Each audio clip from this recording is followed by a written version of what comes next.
woman at my doorstep, limbs hacked, tongue torn. Arthur Eleanor, all her limbs have all been severed. Her tongue has been cut. This is the most horrific thing that could happen to a person. Everyone present gasped in shock and disgust. Alpha Eleanor, let's get rid of her as soon as possible. We don't know if she carries some venomous curse or not. Yes, Alpha Eleanor. With this kind of injuries, there's no way she can survive. Let's just get rid of her. I ignored their suggestions. I looked at her eyes, pressed my hand against my chest. A strange tightness was rising there. Weird. Why does my chest feel so tight when I see her eyes? Take her back to the pack. I'll heal her myself. Everyone present changed their faces to surprise and confusion. I froze with my eyes widened open. There was a birthmark in the shape of a wolf claw at Amber's neck.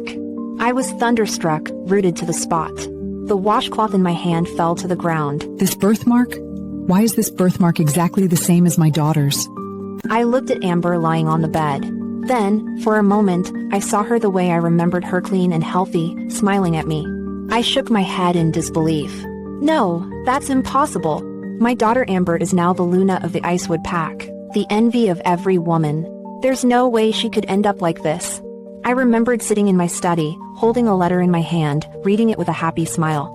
Dear Mother, I have the most wonderful news to tell you. I just gave birth to my 5th pup with Nash. She's a beautiful baby girl.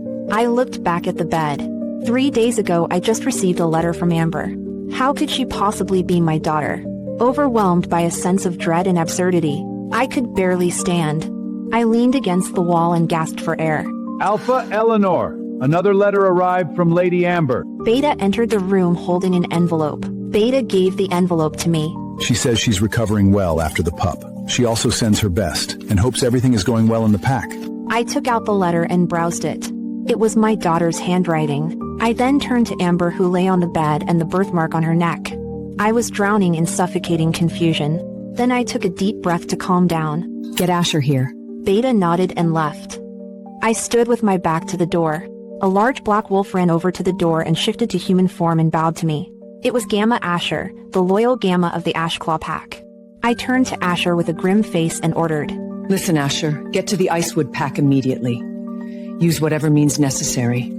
Bring my daughter back, dead or alive. Asher's expression hardened. He nodded with a firm look. The moon hung high in the sky. A bunch of wolves ran wildly in the dark. At the Icewood Pack building, 2 guards stood in front of the building. With Asher in the lead, a bunch of men in black stood in front of the building and looked at it with stern expressions. Asher took a step forward, trying to enter the building. Guards stepped forward to stop him. Tension hung in the air. You can't take away Luna Amber now. At least wait until our Alpha comes back. Alpha Eleanor is badly ill and can pass away at any moment. All she wants is see her daughter for the last time. We don't have time to wait. They exchanged a look. Asher strode past them and kicked open the door. I sat on the sofa in my living room, sipping a cup of coffee. I looked toward the door, waiting calmly. The door opened. Evelyn Lodge appeared, a woman in her 20s, changed. She looked at me with bewilderment and uncertainty. What? I slowly raised my hand and patted her on the head. I just miss you too much. Her expression returned to normal immediately. She sat up and spoke in a playful and whiny tone. Mom, you scared the life out of me. I thought you really... She held my hands and looked me in the eye. Mom, if you miss me, just send me a message. But please don't let this happen again. Nash was at a meeting when he heard the news. He's very busy. I looked at her and nodded. Then I revealed a faint sneer inside. If my daughter heard this, she would surely feel guilty for not visiting me more often. Not this. So how are you and your baby doing lately? Mom, everything is going well. Eva is so cute. Becoming her mom is the greatest thing in the world. Mom, it's about time for dinner. Dinner can wait. Take off your clothes. What? I want to see your birthmark. Panic flashed across her eyes. Then Evelyn's expression returned to normal. Mom, I'm already the mother of 5 kids, and you're still the same. Still checking on my birthmark like I'm 5. She took off her clothes and turned, with her back to me. There was a birthmark in the same shape of Amber's birthmark and at the same place.